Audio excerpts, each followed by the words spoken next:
Welcome back, guys, to your own trading channel, The Trading Edge. I hope you guys are doing good. Guys, I hope आपने ये video देखा होगा। मैंने Sunday morning को post किया था। इसमें हम लोग ने रिलायंस के रिजल्ट्स डिस्कस किए थे और मैंने आपसे बोला था कि आपको अपना व्यू मार्केट के लिए नेगेटिव रखना चाहिए, बिकॉज रिलायंस ने एक वीक रिजल्ट्स पोस्ट किए हैं और आपको मालूम है रिलायंस जब वीक रिजल्ट्स पोस्ट करता है तब क्या होता है। हम लोग ने डिस्कस किया था कि आपको एक फॉल की एक्सपेक्टेशन रखनी चाहिए। ऑल्दो आज एक गैप अप ओपन हुआ था मॉर्निंग में, लेकिन वो गैप अप सस्टेन नहीं हुआ एंड वहां से ही आपको एक अच्छा खासा फॉल देखने को मिला। अब कल कैसा क्या रह सकता है निफ्टी बैंक निफ्टी, हम लोग डिस्कस कर लेते हैं इस इंपॉर्टेंट वीडियो में। Let's begin.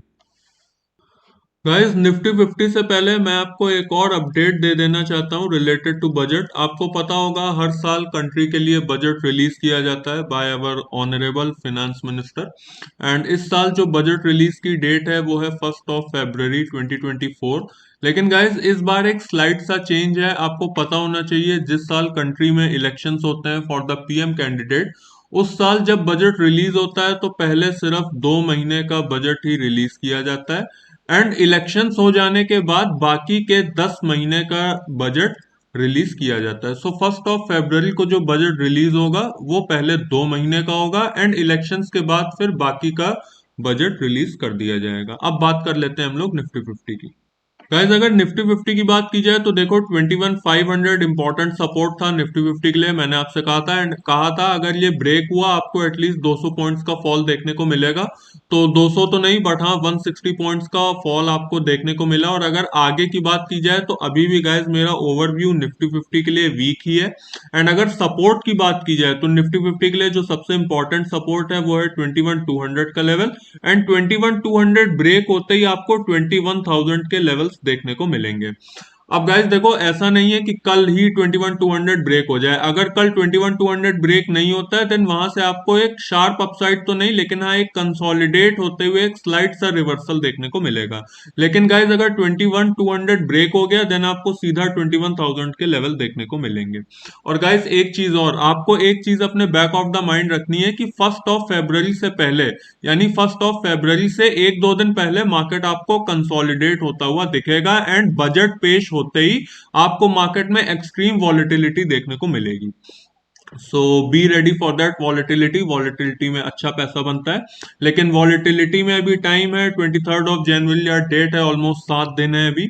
उससे पहले जो इंपॉर्टेंट सपोर्ट रेजिस्टेंस है मैंने आपको बता दिए। जो सबसे बड़ा सपोर्ट है वो है 21,000 का लेवल, एंड 21,000 की जर्नी के लिए उसे 21,200 ब्रेक करना पड़ेगा। अब गाइस बैंक निफ्टी की बात कर लेते हैं। तो देखो मैंने आपसे कहा था चाहे निफ्टी 50 हो चाहे बैंक निफ्टी हो, अपना कोई भी गैप कोई भी इंडेक्स छोड़ता नहीं है। मैंने आपसे बोला था अगर 45,500 का लेवल ब्रेक हो गया आपको शार्प 500 पॉइंट्स का फॉल देखने को मिलेगा, एंड आज वैसा ही हुआ। आपको शार्प 500 पॉइंट्स का फॉल देखने को मिला 45,500 ब्रेक होते ही। अगर व्यू की बात की जाए तो गाइस देखो मेरा व्यू अभी भी नेगेटिव ही है, वीक ही है। अगर निफ्टी 50 के लिए वीक है देन बैंक निफ्टी के लिए भी वीक ही है। ठीक है।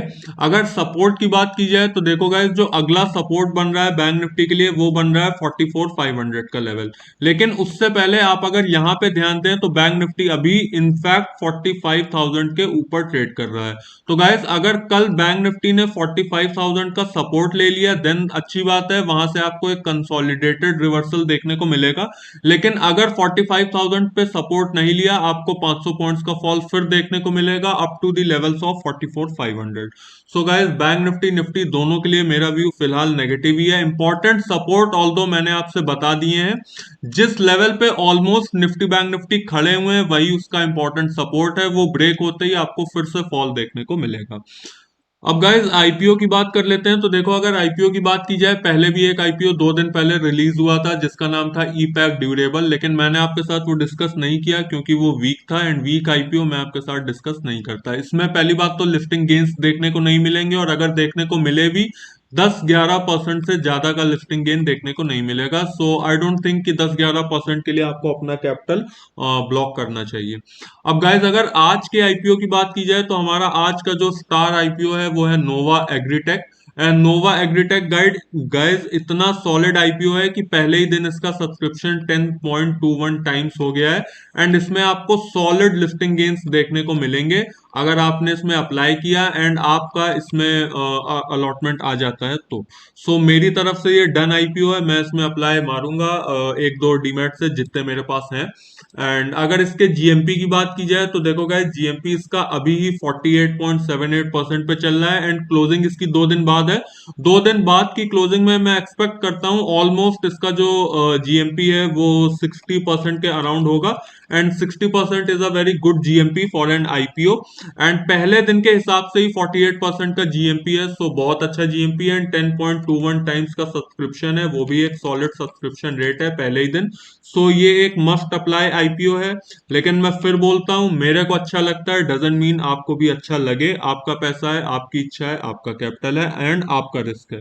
सो प्रॉफिट लॉस भी आप ही का हो। सो गाइज ये बात हो गई आईपीओ की, निफ्टी बैंक निफ्टी की। मैंने डिटेल थ्रेड बाय थ्रेड आपको सब कुछ बता दिया है, आप लेवल्स भी पीछे जाके नोट कर सकते हैं। So that's it for today's video guys. I hope you like the video. If you like it then share it with your friends and subscribe to my channel guys. Bye bye for now.